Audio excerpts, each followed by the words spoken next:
Hey, what's going on, guys? I wanted to follow up on my first video, the intro of my story. So yeah, it all began in Irmo, South Carolina.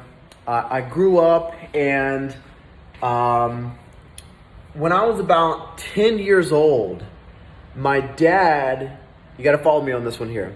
My dad's best friend's dad had somehow met us and wanted us to all to come up there and visit him. He lived in Cincinnati, Ohio. We were traveling anyways. My family was always big into theme parks, roller coasters and stuff. And I think it's called Cedar Point is up there. It's one of the best theme parks in the world. It's got, at the time it was built, I think it was the tallest roller coaster in the world. Now it's like number 2 or 3 or something like that. Anyway, so we went up there and I met somebody. His name is Charlie Henney, and that was my dad's best friend's dad. Charlie was about 70 when I met him, and I was like 10 years old, and something just clicked, I don't know what it was. I don't know if it was this kid with ambition or some level of ambition that maybe he didn't even know that he had.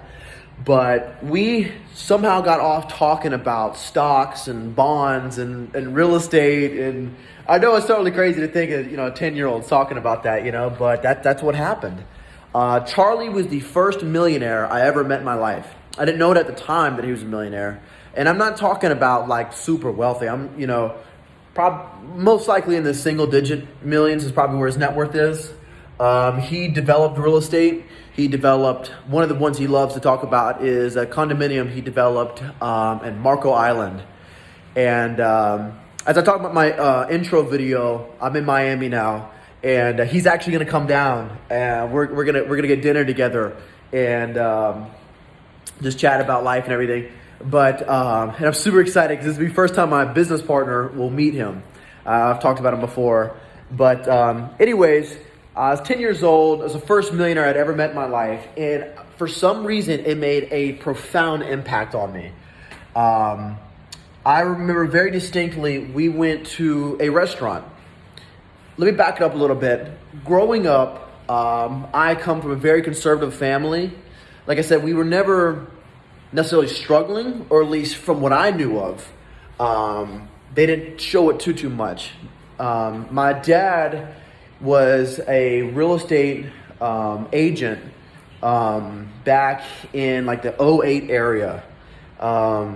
And he wasn't doing too well. That was when the Great Recession happened. And so maybe we were struggling at times like that, but they didn't really convey too much of that to me. But anyways, we were always very conservative. If we ever did go out to eat, it was always, hey, why don't you guys share a meal? Let's try to make this as cheap as possible, kind of a thing. And so when I met Charlie Henney, we went out to, I think it was a 5-star restaurant. It was right there on the water. It was gorgeous. And I remember we went to this place, and there was a big table. It was my family. It was some of his family. There were some friends. It was a large, I don't remember everybody because I was 10 years old, but it was a big table. And he told the entire table, he said, hey, listen, if there is something that you want, order it and try it. And if you don't like it, order something else. It's like expensive plates. And I'm sitting there thinking, you can do that? That's possible? It absolutely blew my mind. And we did. And it was amazing to me. And as I said before, we had got talking about all the things he had done in his career of developing real estate. It was going way over my head. I didn't understand it, but I loved it. I was fascinated by it, about making money like that, making lots of money. Where we stayed with him, it was I think it was an 8,000 square foot house in Cincinnati, Ohio. And it was probably a couple $1 million house, and very, very nice house. This is some of the views back here. I got my desk set up. That's where I'm working from right now. Very nice house. And I remember at the end of that dinner, he told me to come down to the end of the table where he was, because he just got the check. And he showed me the check. And the check was for like, I don't know, like $500 or $600, maybe like $650 or something like that. And that man told me you got to make money to be able to pay for things like this. I don't know why. You know, sometimes there's things in your life that just really stick out to you. And that was one of those things for me that just implanted in my mind. I never forgot it. And I remember he was showing me, I guess he was excited that there was this young kid who actually cared about what he did in his career, who actually cared about how he made his money and was fascinated by it and stuff. And I remember we were downstairs and he was telling me about stocks and stuff, and he turned on one of the financial channels, and he was showing me, and he's like, hey, watch these channels. This is how you're going to learn about stocks. This is how you're going to learn about investing and everything. And my business partner, I think he's on the phone right now. I might be bothering him. He was telling me about investing, and he was telling me about, you know, how you can do all this stuff. And that's where it all began. I was super fascinated by that. And I remember going back, and when I'm back home, I'm watching these channels. I don't know what they're talking about, but I'm trying to learn. I started picking up books and reading them, and it didn't take long until I ran into learning about Warren Buffett and Bill Gates, you know, some of the richest people in the world. And I was buying books, you know, on that and reading them and stuff. And that's where it really all started. And, you know, the years kind of went by, and I just grew this. It started all with that. It was this fascination of investing, this fascination of, it was all about creating wealth. And I didn't really care what the path was to it. I just wanted to create wealth.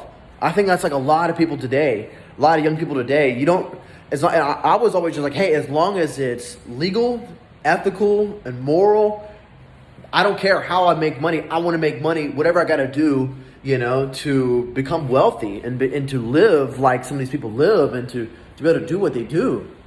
And so the years went on, and that's when I got my first job. And I got my first job at the age of 15. I was 15 years old. I don't know about other states, like, because I grew up in South Carolina. In South Carolina, you have to typically be 16 to get a job. And I got the job at 15 because, like, somehow, like, a friend of mine knew somebody who, like, the manager, something like that. It wasn't really important. But somehow I ended up getting it. It was working at a subway station in a gas station. And that's where a whole nother twist happened. And I'll talk about that in the next video here. So stay tuned and come in for the next video, and you'll hear more about my story. Peace.